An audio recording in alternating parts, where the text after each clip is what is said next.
तर राष्ट्रवादी शरदचंद्र पवार गटाचे आमदार राजेश टोपेंच्या कारखान्यावरती मनोज जरांगेंच्या आंदोलनाचं षडयंत्र रचलं असा आरोप भाजपचे आमदार प्रवीण दरेकर यांनी संगीता वानखेडेंच्या वक्तव्याचा दाखला देत विधान परिषदेमध्ये केलं।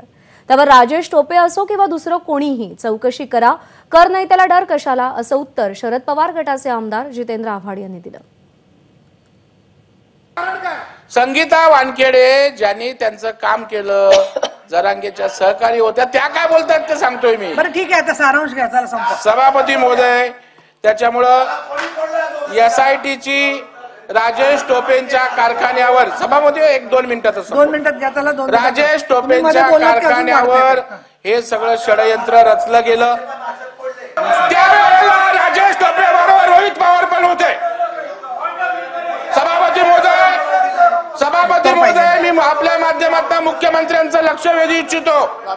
मुख्यमंत्री महोदय, हे षडयंत्र राजेश टोपेंच्या कारखान्यावर झालं, जे दगड नेले गेले। सभापती महोदय, डायरेक्टर संपा, राजेश टोपेंच्या कारखान्यातल्या सभापती महोदय, या सगळ्या प्रकरणाची एसआयटी चौकशी व्हावी। एक, शरद पवार साहेबांचे फोन येत होते, जरांगे शरद पवारांचेच फोन घेत होते, हे संगीता वानखेडे सांगते, त्याची आपण शासन चौकशी करणार का? 2 आणि तिसरा, मुख्यमंत्री महोदय, या ठिकाणी अत्यंत महत्वाचं आहे की नारायण राणे साहेबांना ते उद्धव ठाकरेंवर त्या ठिकाणी बोलले, कानाखाली मारली असती, तुम्ही अटक केली, गुन्हा दाखल केला, मग त्या ठिकाणी जरांगेंना का तुम्ही लायसन दिलंय का? देवेंद्र फडणवीसांना वाटेल ते अश्लाघ्य बोलायचं, अश्लील बोलायचं, तुम्ही त्यांच्यावर गुन्हा दाखल करून अटक करणार का? हाही या ठिकाणी माझी या ठिकाणी मागणी आहे। जरांगेंच्या पाटलांच्या बाजूला कोण बसायचं, बंद खोलीत चर्चा कोण करायचं, ठीक आहे, आम्हाला माहित नाही, पण ते सरकारचं काम होतं, सरकारने केलं, ते सरकारनेच भोगावं बघावं, आम्हाला काही घेणं देणं नाही त्याच्यात। आणि राजेश टोपे किंवा कोणी असतील, येऊ द्या ना, सगळं समोर येऊ द्या ना, आम्ही घाबरत नाही ना, कर नाही त्याला डर कशाला हो?